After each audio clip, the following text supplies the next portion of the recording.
Minsan, sumakay ako sa bus galing Maynila, papuntang Cavite. Noong nakarating na sa may bandang Bacoor, sa may Saint Dominic, kung saan laging matraffic at parang wala pa silang nakikitang solusyon para resolbahin ang problemang ito. May sumakay na isang babae at isang lalaki. Akala ko magsyota sila dahil magkasama eh. Yun pala, magkasabot sila sa pangangaral ng kuno ay salita ng Diyos.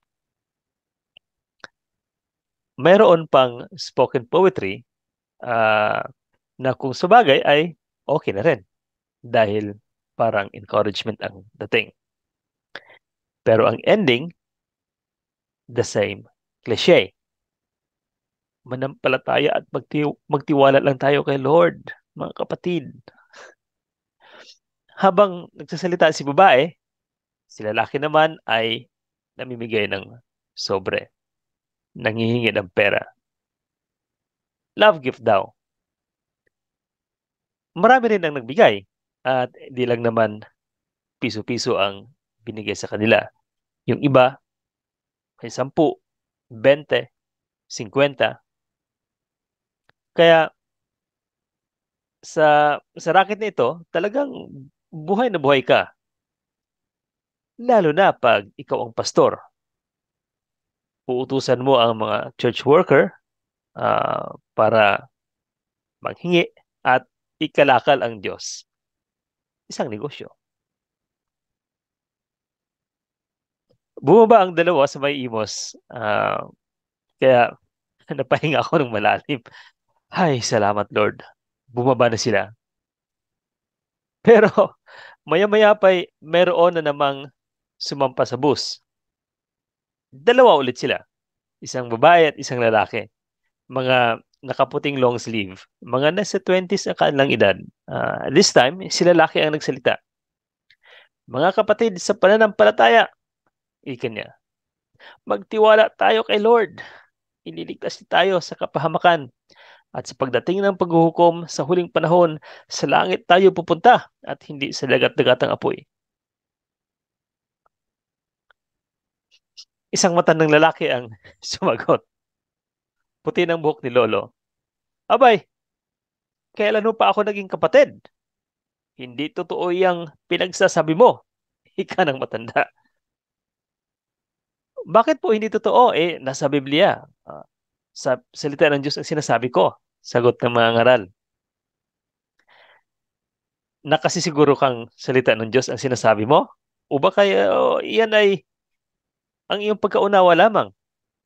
Dagat-dagatang apoy ka mo. Hindi yan totoo. Hindi ba't ang bahay-bahayan ay hindi totoong bahay? At ang baril-barilan ay hindi totoong baril. Kaya hindi totoong dagat ang dagat-dagatan. Uwi ka ng matanda.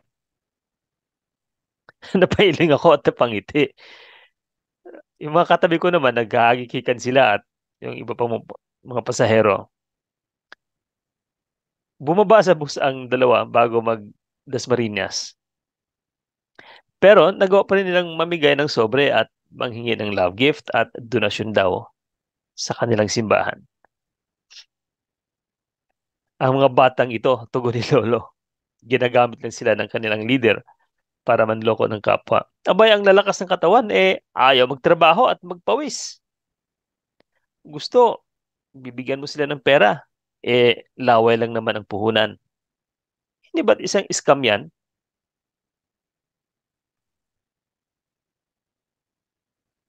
May mga nanloloko dahil marami ang nagpapaloko. Isa na ang relihiyon sa mga nagpapayaman gamit ang salita ng Diyos. At ikinakalakal nila ang Diyos na para bagang paninda sa kalye. Pero sa bagay, marami ang naniniwala na magiging 20 na lang ang 1 kilong bigas. Kaya ibinoto nila ang isang palpak na pinuno. At sabay reklamo kung bakit mas lalong tumaas ang presyo ng bigas at iba pang mga bilihin.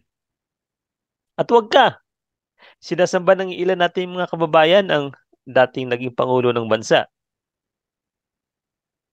relihiyon nga naman.